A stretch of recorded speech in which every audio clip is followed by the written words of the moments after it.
6 a.m. in the Mile High City on this Monday, November 10th, 2025. Good morning, Denver, Colorado. You've tuned in to the Jeff and Bill Show, News Talk 710 KNUS. I'm your co-host, Jeff Hunt, along with Bill Thorpe, bringing you the freshest insights and hottest takes from the right, left, and center. Do we have a deal? Do we? Democrats caving, opening the path to reopening the government. Several Senate Democrats crossed the aisle, despite getting no guaranteed deal on Obamacare subsidies. Blake will have the latest on that. We'll be talking about that this morning. Plus, Fort Lewis College reversing their rejection of an official Turning Point USA chapter, unanimously supporting it. It's because the Jeff and Bill Show put tremendous pressure on it. I'm sure. That's exactly it. Absolutely. We'll be talking about that as well. And Peter Thiel saying capitalism isn't working for young people, and that's why they're drawn so much to Mamdani and politicians like that. So we have a lot to talk about. Most importantly, though, you are invited to be a part of the conversation by giving us a call at 303-696-1971, 303-696-1971, or text us on the Dan Capitalist Law text line at 720-819-5115. Now it's time for News and Comment with Blake Olson.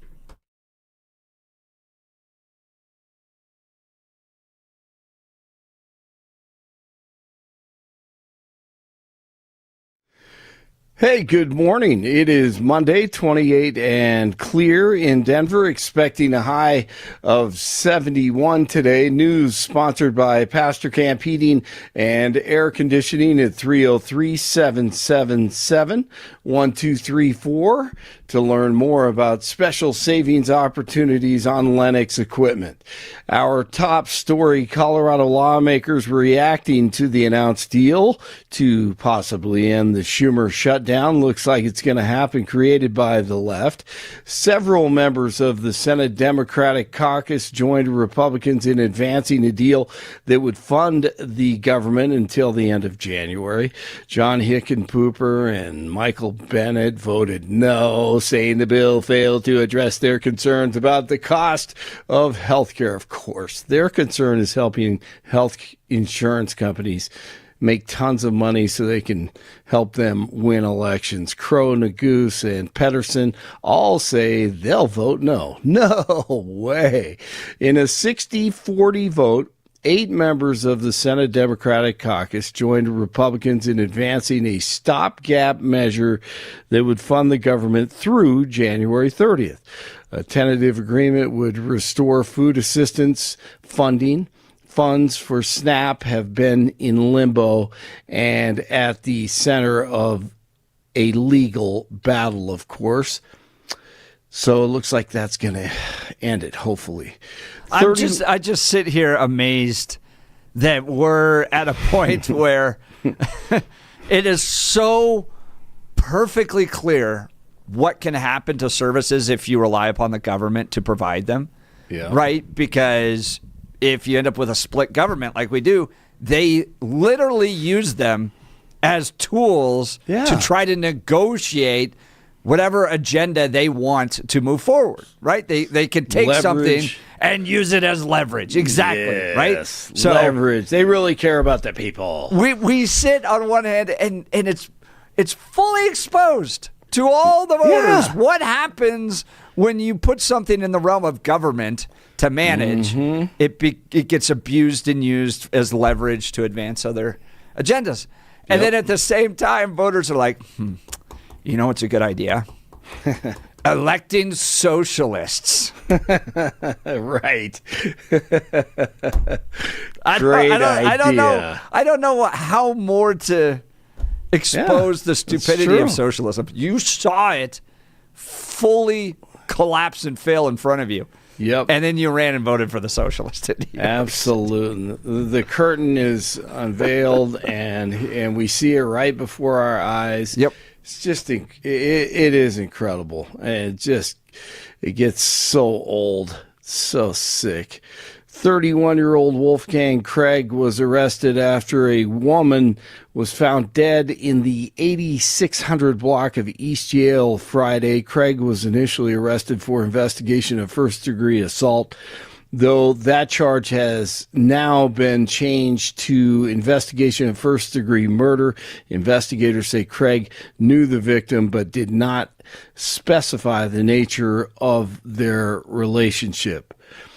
New York Governor Hochul is shutting down one of Kami Dani's key policy proposals. Already, he wanted to make MTA bus rides free for strap hangers throughout the 5 boroughs. But guess what? Hochul said that that would take money out of the MTA when it has a strong need for those funds to keep the trains and buses running. No way. Is that how that works? Texas Governor Greg Abbott is running for a 4th term. The Republican governor said that he plans to finish what he started and lead the Lone Star State into what he called its glorious future. Jared Kushner is reported to be meeting today in Israel with Netanyahu.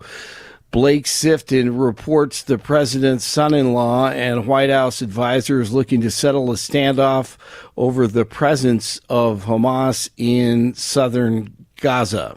The U.S. is understood to be pushing for their safe passage to Palestinian-controlled areas of Gaza in exchange for them surrendering their weapons out of fear that Israeli attempts to capture or kill them could cause the ceasefire to collapse. As many as 200 Hamas terrorists are thought to be trapped in tunnels behind Israeli military lines in Rafah. They said they will not surrender to Israel, and Israel says it won't allow them to leave, even if they hand over their weapons. All right, stop. Just stop, please. Avs in Vancouver. Game goes to overtime. Brindley on the ice. Brock Nelson coming on. This is a lot of confidence to the youngster Gavin Brindley.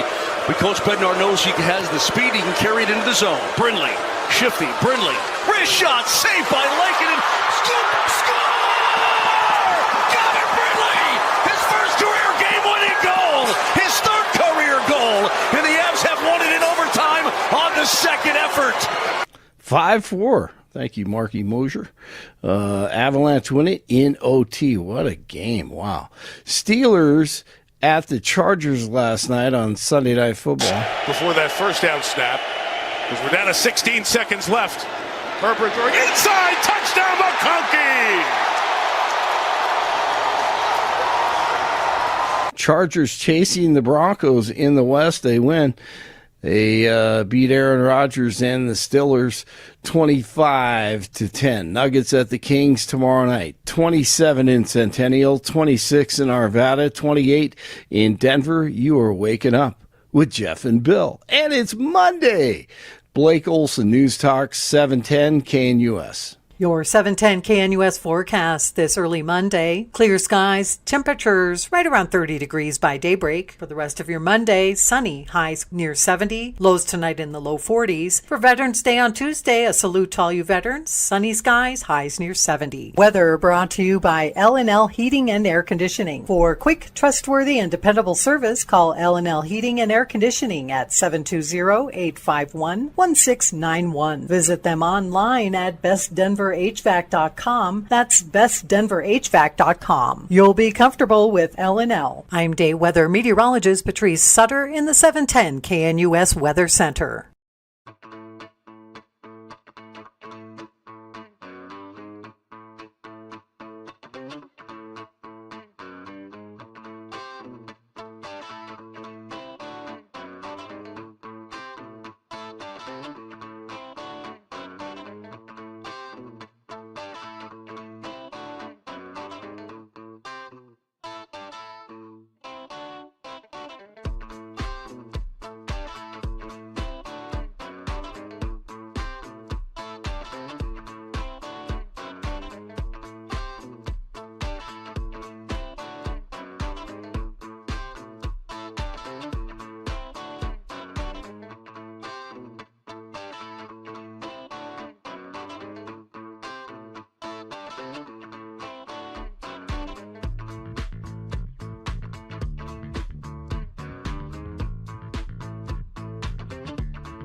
The breaking news this morning is looks like the government shutdown getting closer and closer to being over as Senate Democrats have come on over, at least a few of them, with Republicans to negotiate a deal, and Democrats not happy about this. In fact, the New York Times saying things like Democrats' unity crumbled as the shutdown dragged on.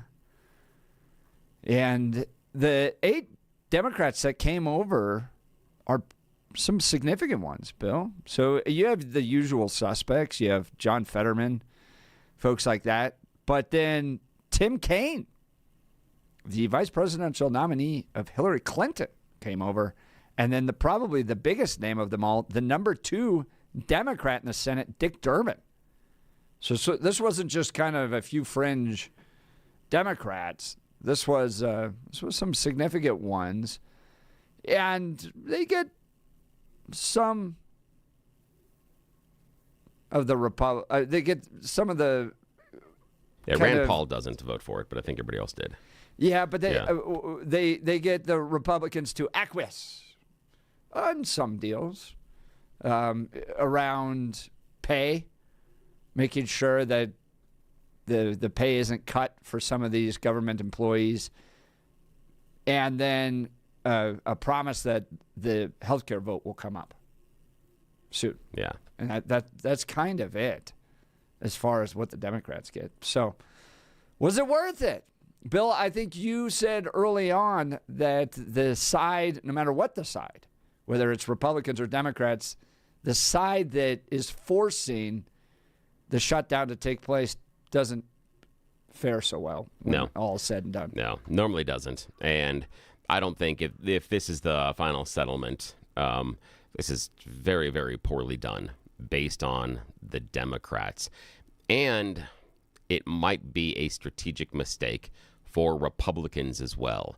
I heard earlier in the weekend that there was talk of just extending the subsidies for a year.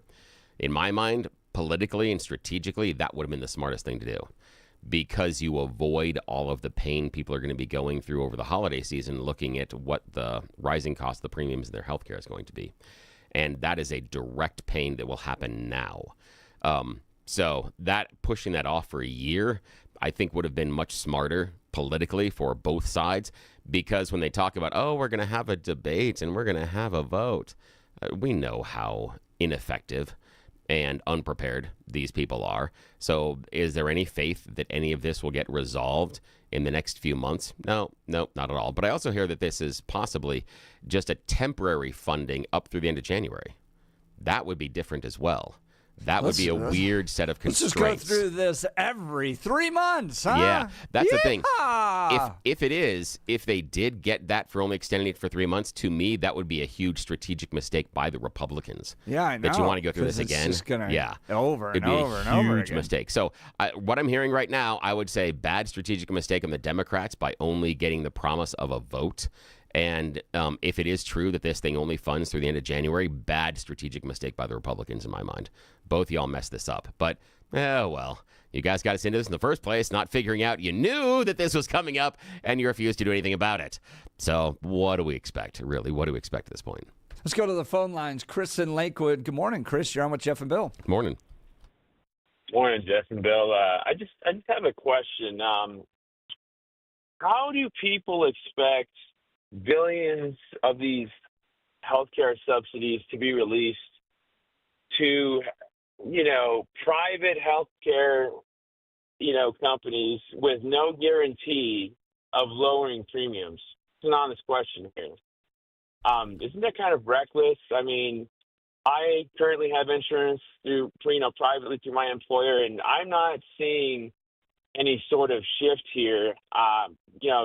Just to put it out there, I think I pay for a family, around $200 to $300 every 2 weeks, which isn't unreasonable in my opinion.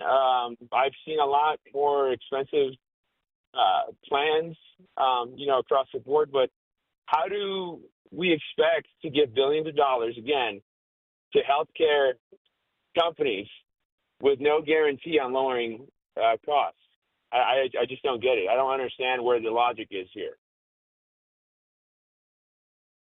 Well, I know. Thorpe, Are you wanna take that talking? one? Are you talking about Donald Trump's proposed give back at 2000? Because he talked about giving money back to people to go buy their own insurance. Or are you talking about the ACA, Obamacare lowering premiums, or what are we talking about?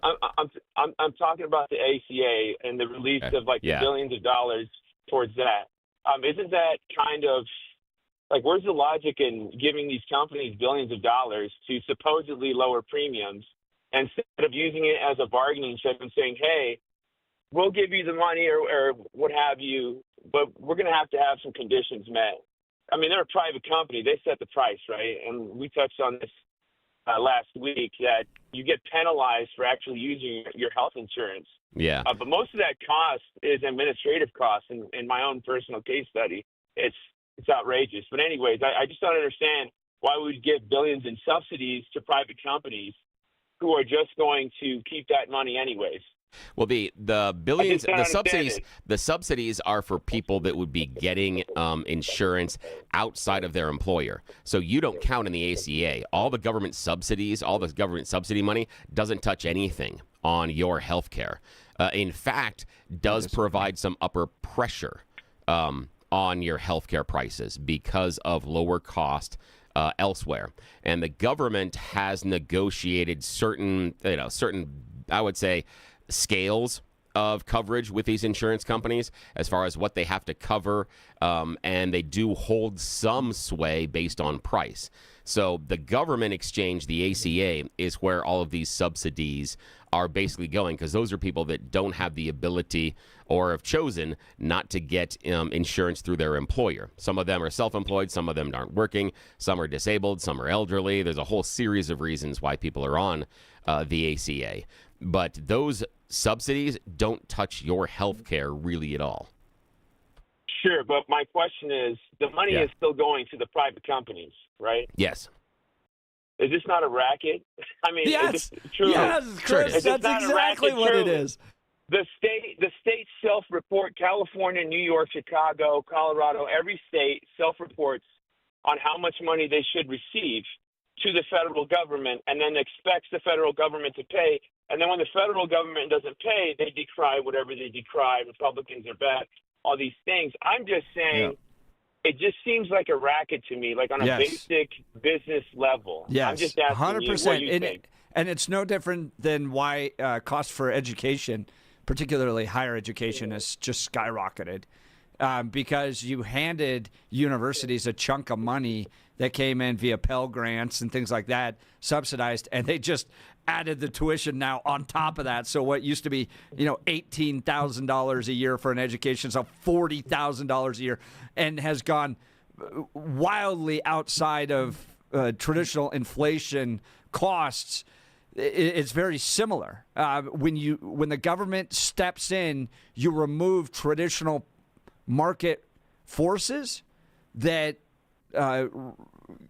essentially force an industry to make things have a higher quality and a lower cost. That goes away because now it's artificially subsidized, and that's why it gets more expensive. But now let's remember that prior to the ACA, what that type of a market brought us, and those were lifetime caps, pre-existing conditions, and a whole list of reasons why you weren't going to get covered and why you weren't going to get health care. My son, who has a brain injury from birth, would not be covered if we didn't have the ACA. If that mechanism did not exist, he is too expensive. He would have burned through his lifetime cap for any other insurer, and because of his pre-existing conditions, would have a really difficult time, if not impossibility, getting insured. And he's 26. Sure. So that's what we had to also, that was the reason that some of the ACA went through. We forget this, that when we didn't have all of this government regulation, we had insurance companies telling you, this is all the money we will ever spend on you. And you know what? It's really expensive to treat these sick people. We don't want to treat them anymore, so we're not going to insure you. That's how they insured through the market that they made more money. So we have to remember that. Sure. That just Absolutely. abolishing the ACA isn't going to make things better. In fact, it's going to make things worse in the market because It's not the gonna market was make worse. things worse. The market was worse beforehand. No, it wasn't actually. And, yes, it was. And, you had lifetime caps and you had exclusions. Right. So this is classic kind of socialist appeals to. Look, von Mises says in his book Socialism, which was written 100 years ago, by the way, is that there's no scientific example that socialism has ever worked. So what you rely upon, and again, I'm going to remind you all, this was written 100 years ago. What you rely upon are moralistic arguments towards central planning. And so what started out as a few cases of people being denied comparatively to everybody with lifetime caps, you've now forced the entire population into subsidizing more and more expensive health care, so everybody has to pay more. Everybody gets worse care. And the only idea back then was we have to force people or we have to have a government solution. There's no idea that people that were getting rejected by healthcare companies could have been provided care via nonprofits, for instance. There were plenty of other options, but we ran towards the government. Now we forced everybody else into government care. We're marching towards single payer. And it's going to be worse for everybody. Yeah, those NGOs existed beforehand, Chris, and they couldn't take up the bills, especially because you're talking about cutting off care for those that are the most expensive, because that's the loss. That's the loss inside the insurance company. So the idea that out of the goodness of their heart, there are charities out there that would be able to care for the most expensive of those individuals out there as far as healthcare, that's a fallacy. And the only reason that we got to the ACA is because of what happened beforehand. It wasn't that people just came in and said, oh, I know a great idea. Let's have socialism in healthcare. No, it was because of the situation that existed beforehand, and that's why it was changed. It wasn't that we were running around getting the most efficient, most cost-effective, and best results out of our healthcare. It was already backwards. And it's just gotten worse.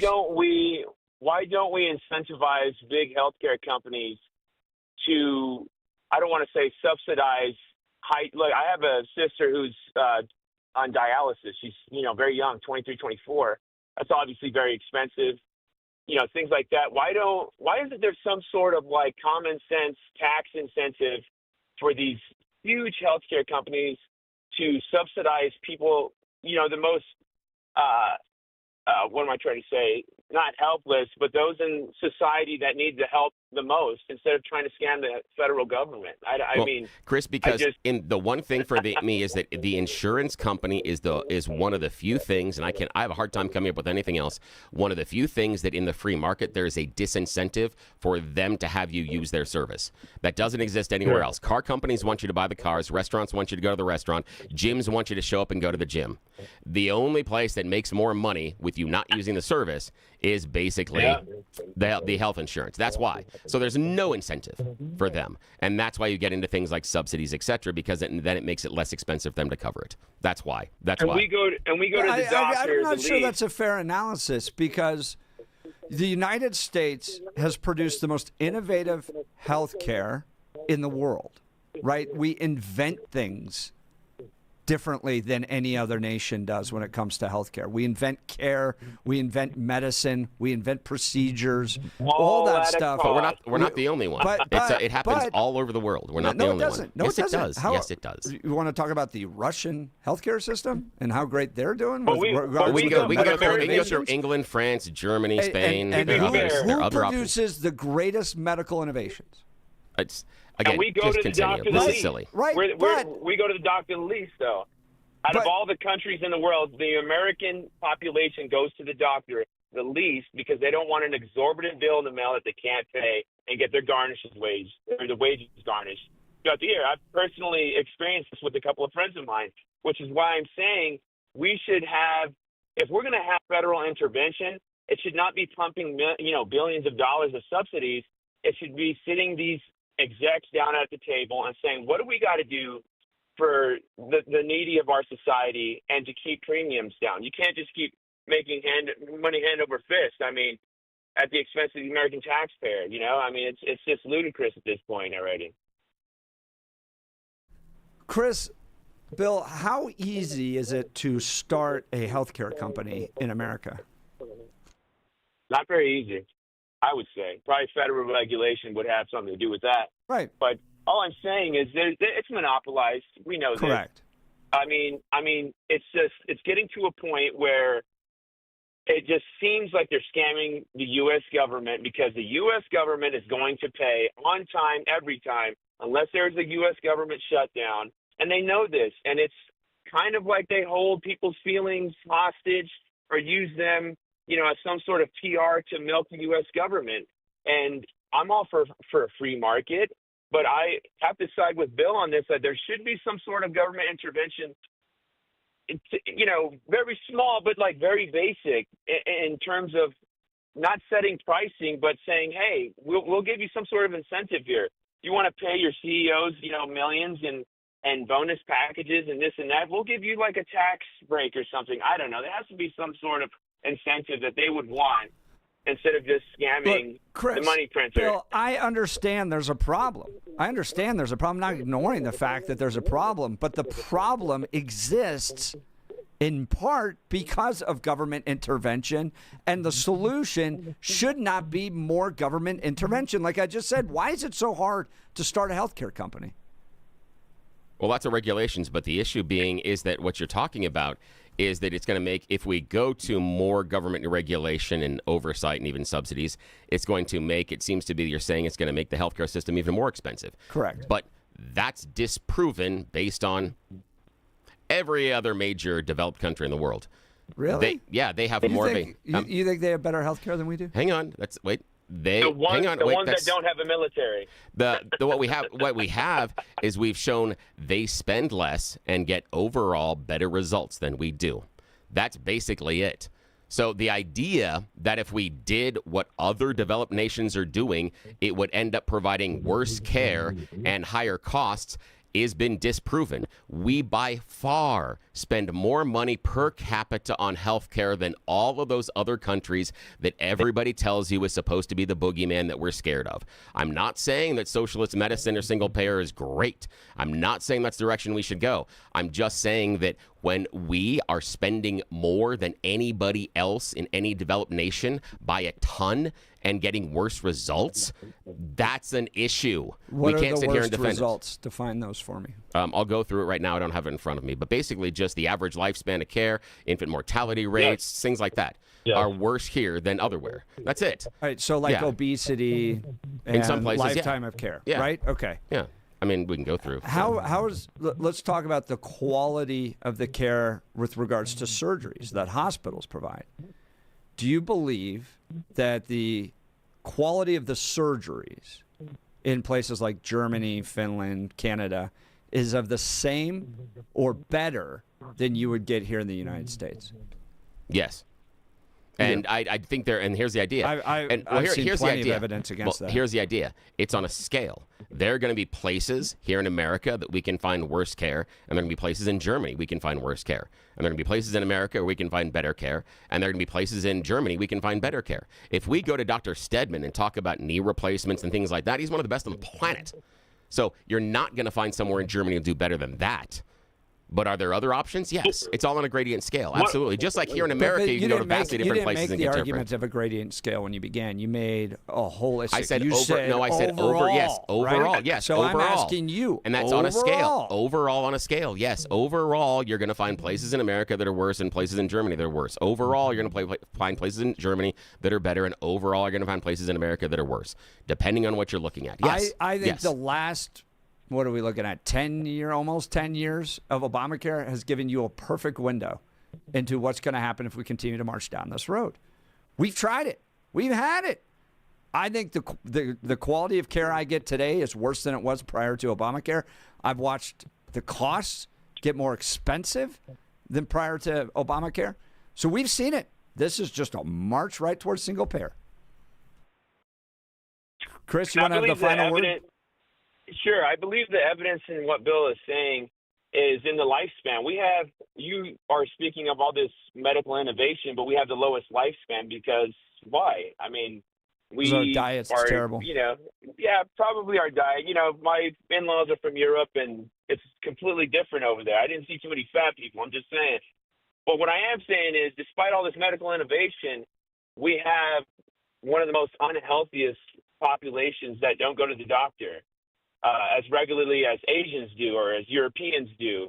And I think that's it's very confusing as to why we would do that. But I guess I wouldn't go either if I'm going to get this large bill in the mail. And, who wants to deal with that? Who wants to deal with the pressures of medical debt? I mean, been there, done that, So we Chris, we I understand. I 100% understand the problem.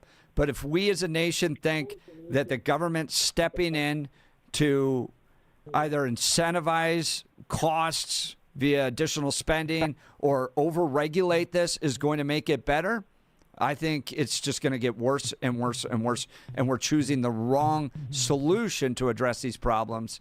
And in fact, we're just going to make it more expensive and get worse care as a result of it. Chris, I sure appreciate the call. Yeah, thanks for calling kicking the us off Chris. Monday morning. That was a lot of fun. All right, let's talk Gyrie's.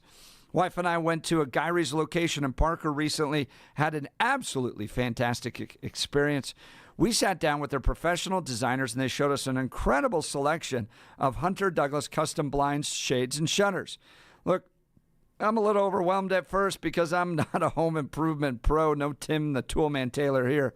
But the designer was able to walk us through everything and help us find the perfect options to enhance the look and functionality of our home. So whether your curtains are clashing or you just want a fresh look, Gyrie's has the solutions for you. Their designers are the experts, and they'll help you with everything from window treatments to full room decor. Here's the best part. They offer a personalized in-home consultation. They'll come directly to you. They came with paint samples so we could see what it looked like in our home. All the different types of blinds, they brought those as well. And then they brought laser measuring devices so they could get the exact perfect custom blinds for us. So you can get the same expert advice right in your own home. Do yourself a favor. Get started today. Visit Gyrie's.com to schedule your in-home consultation. That's GUIRYS.com. Gyrie's, GUIRYS.com. Go see the great people at Gyrie's. You'll be sure to thank me. All right, we'll continue. You're listening to The Jeff and Bill Show. This is Denver's Talk Leader News Talk 710 KNUS.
Welcome back to the Jeff and Bill Show. Text messages hot, and as you can imagine, they're on both sides. Yes, they are. Y'all are great.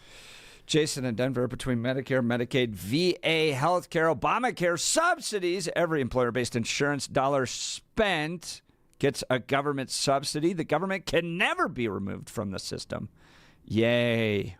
Also, just about every medication in the last 25 years was initially funded by government research grants. I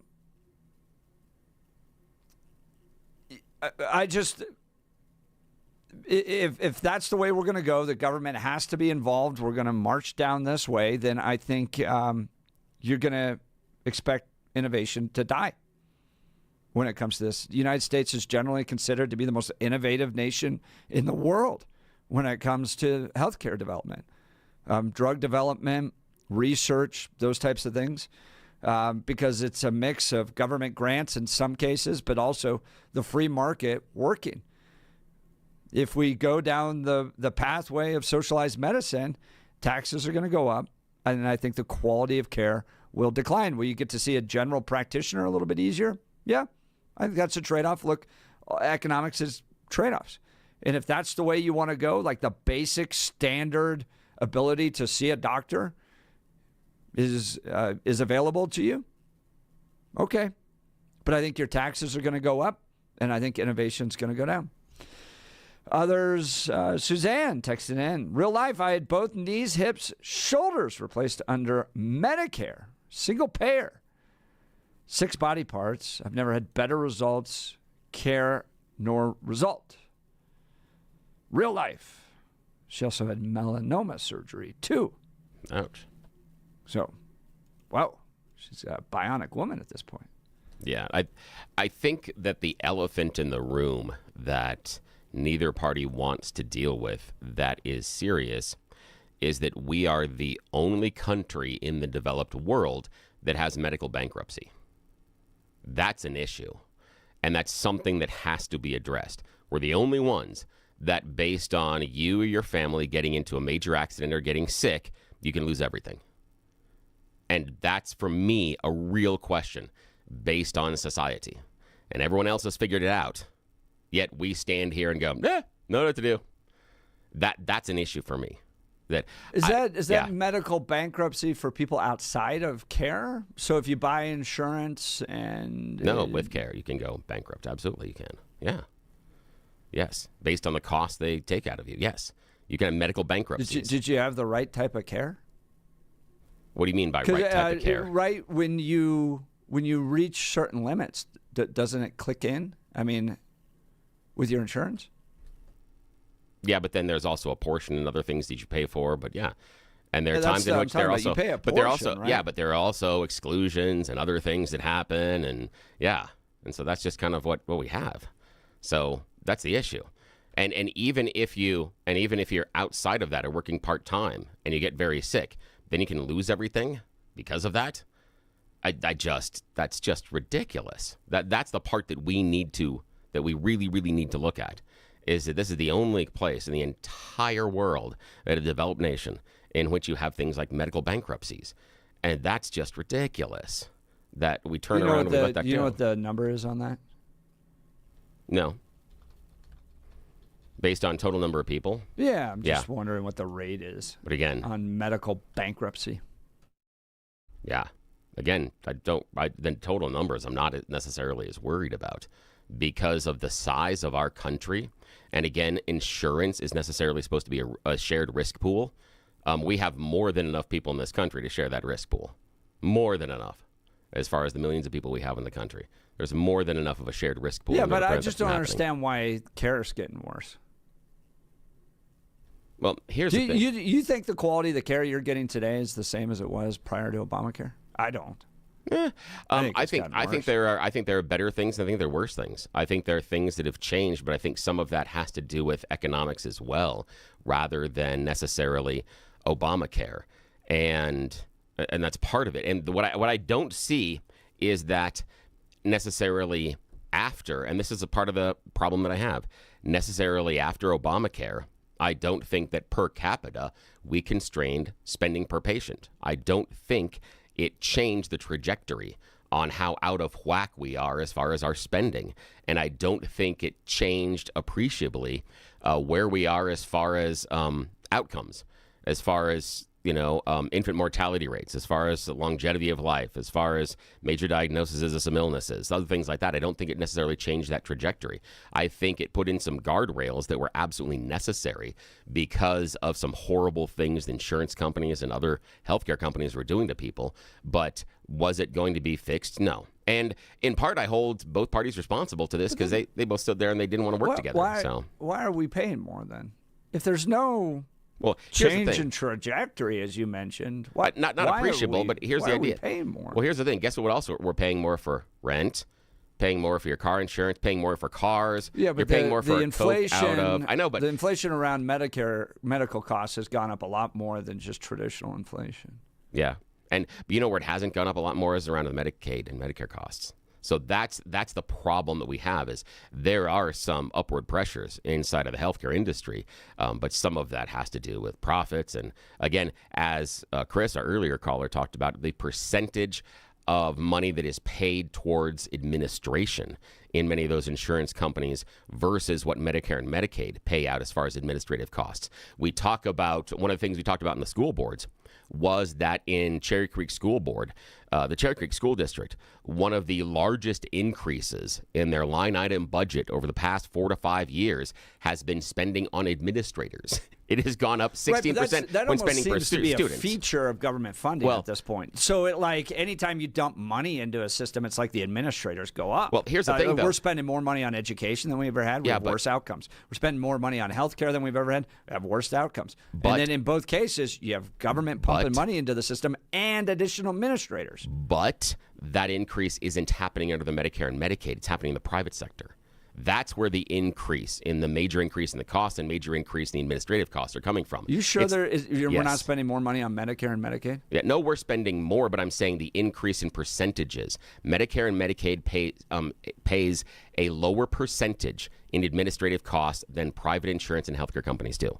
They devote less of the dollar towards administrative costs than others, and that has been growing inside of private insurance, where it necessarily isn't in Medicare and Medicaid. So that's the problem that disproves that, is that inside the private sector, it's been growing much, much, much faster than what would be the evil, constrained government healthcare system. You're saying administrators that work for Medicare? Help me understand this. Where are the administrators? Where do they live? Who's an administrator? No, all I'm saying is all we do is research administrative costs, what percentage of the cost of Medicare and Medicaid go to administrative. You're talking about the person that works for the government. The individual represents Medicare? Across what it costs in order to administer Medicare, they pay around 5%, when the administration cost for private insurance companies is normally around 12 to 17%. Normally is where it's sitting. The person that you're saying is an administrator, right? You're saying works for the private insurance company as an administrator or works for the federal government? Who's the Medicare administrator? Again, I don't have in front of me the names or necessarily office titles. Well, I'm not saying that, but I'm just wondering. You're saying there's growth in Medicare administration, and I'm like, is it the person that works for the government? Help me understand who the administrator is.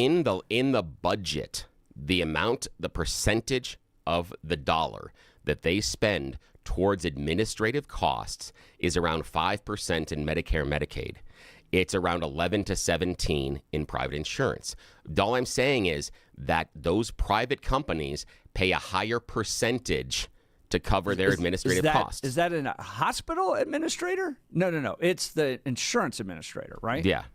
Okay, so you're saying that the insurance company has more administrators than Medicare does, or at least the amount of cost going to it. I'm not saying more people. I'm just saying the percentage of dollar that they spend. If you give Medicare and Medicaid $1, and you give give the insurance company who that dollar is going to. Who is that going to? Again, I don't have their names or no. Well, I'm not asking the names. But I'm getting clarity on what your argument is. Well, so you're saying it's going to administrative costs. And I'm like, is it the hospital administrative costs? Is it the administrative cost to run the program? Here's the thing. Who is the administrator? Here's the thing. When we look at the percentage both groups are spending on administrative costs, one is spending nearly twice as much That's it. And I'm just asking, That's it. Where is that dollar? Who is that going to? Who is the administrator in that? You're saying this dollar right here is going to an administrative cost. And I'm like, of what? Okay. What is that? Okay, but here's the thing. Why does that necessarily matter? Because it doesn't disprove the numbers. The numbers still are existing. Because I'm trying to understand what it's actually going to. Because if it's going to an insurance administrator, for instance, okay, well, that's somebody that works within a private company, and if it's being subsidized, that's one argument. If it's going to Medicare and Medicaid, I'd want to see if the actual administrator dollars are going to grow that management of that insurance. Like, is it going to a federal employee? And I'd want to see if there's additional funding going into Medicare and Medicaid that might not be accounted for in that argument. I'm just trying to understand. We're making an argument that this is, and we're way up against a break here. Yeah, but I'm just wondering who it is that is the administrator. So, for instance, if you say Cherry Creek High School is spending money on administration, I can point to them and go, this administrator is getting money that wasn't here. And oftentimes it's like a DEI person. So I can actually say it's that person. All right, we'll continue. We got You Choose the News coming up. You're listening to The Jeff and Bill Show. This is Denver's Talk Leader, News Talk 710, KNUS.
Well, Billy and I have kicked it off. Lots of text messages. Even Suzanne and I actually agreeing at one point that a lot of this money is going to end up with Swedish or Rose hospitals. I think that's exactly where it's going.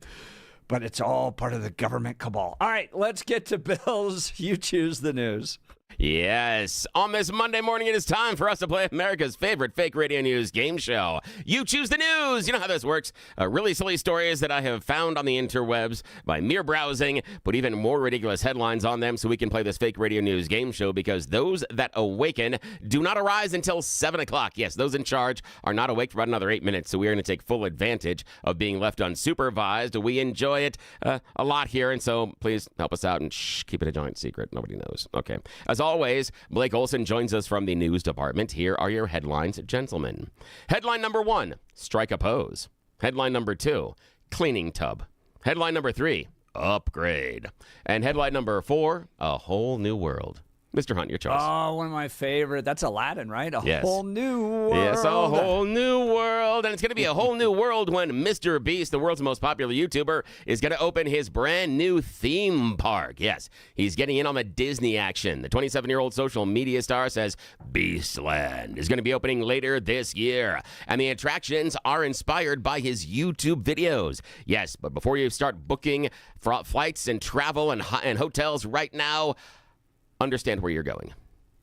Mr. Beast is going to be opening Beastland in Riyadh, Saudi Arabia.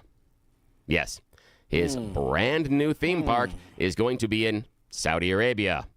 Interesting choices for all sorts of freedoms that he enjoys here doing his silly games. But, oh well. He says that middle of the world, because a majority of his audience is outside America, a huge Middle East fan base, and he wanted to give them a chance to participate. And Saudi Arabia gave me a ginormous check. I added that last part. That's really what happened. He has more than 449 million subscribers on YouTube, thanks to his wacky challenges like 100 kids versus the world's strongest man and survive 30 days chained to your ex, win $250,000. Mr. Beast said he built the custom games modeled after their videos that don't exist anywhere else. I'm waiting for the one where he buries little children and says you have to wait 30 days and see if you can get out to get $10,000 or at least a little cat. I don't know. Yeah, kind of curious. But again, he built it in Saudi Arabia. Okay. Alrighty then. Yes. It's a global world. Yeah. It's a whole new world. See what I did there? The whole thing. All right. See what we did there? Takes a minute. I know. Well and again, done. it was Aladdin. See, there's a whole Middle Eastern thing. Okay, see, there are layers here. Layers, people. Okay, Blake, strike a pose, cleaning tub, or upgrade? Strike a pose. Yes, strike a pose. Here we find ourselves in Pittsburgh. The Pittsburgh Era Naturists are going to be hosting a brand new charity event coming up Saturday at Crafton Ingram Lanes. It's a bowling event for charity and fun. It's called Balls Out Bowling because you're not allowed to wear any clothes. Yes, you're supposed to be naked. Yes. Now, nudity is required for all participants at the event. It is inclusive of everybody, all body types.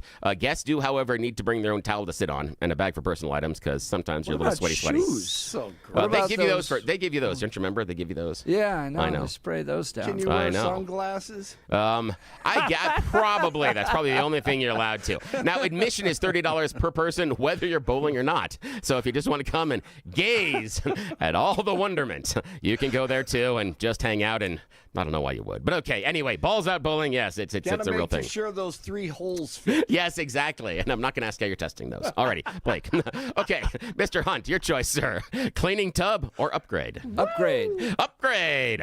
UK's Department for Environment, Food and Rural Affairs, DEFRA, has spent about $400 million recently to modernize their computer systems. They had to replace tens of thousands of Windows 7 laptops with Windows 10, which just ended getting support last month. Yes, the United Kingdom's government just spent $400 million to upgrade their systems to Windows 10, which just recently stopped getting any sort of support from Microsoft.